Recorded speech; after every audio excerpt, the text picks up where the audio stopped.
দেশ বিদেশ, জাতীয় আন্তর্জাতিক, রাজনীতি থেকে খেলা, শিক্ষা থেকে সংস্কৃতি, সব খবর পেতে চোখ রাখুন শুধুমাত্র নিউজ প্রাইমে।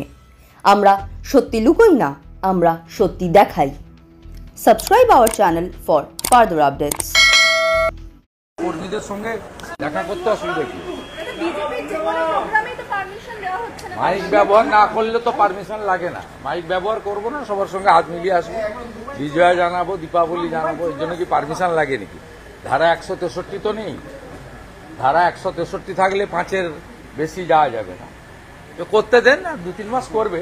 ফেব্রুয়ারিতে ভোট ঘোষণা হবে আর এপ্রিলে সরকার চলে যাবে। 2-3 মাস করতে থাকুক। বদলির ভয় পাচ্ছেন বিএলওরা, সেক্ষেত্রে বলা হচ্ছে বদলি, ওটা বিএলও এবং ইলেকশন কমিশন বলবে, আমি বলতে পারবো না। আমার কাজ ওটা না। সুন্দর রাজারহাটে দেখা গেল যে জয় শ্রীরাম ধ্বনি দিয়ে প্রতিমা নিরঞ্জনে যাচ্ছিলেন অনেক মানুষ, সেখানে পুলিশ লাঠিচার্জ করল।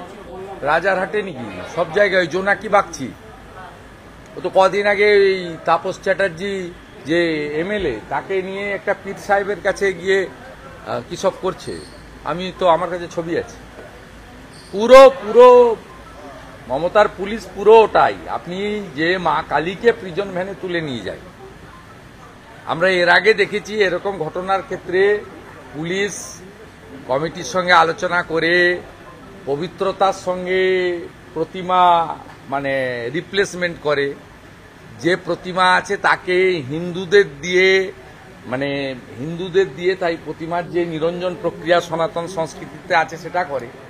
এবারে তো দেখলাম প্রিজন ভ্যানে করে নিয়ে যাচ্ছে। এ তো জামাতের সরকার। আজকে বাংলাদেশ জুড়ে তাণ্ডব চলছে, ইসকনের আস্তানা ভেঙে দাও, গুড়িয়ে দাও।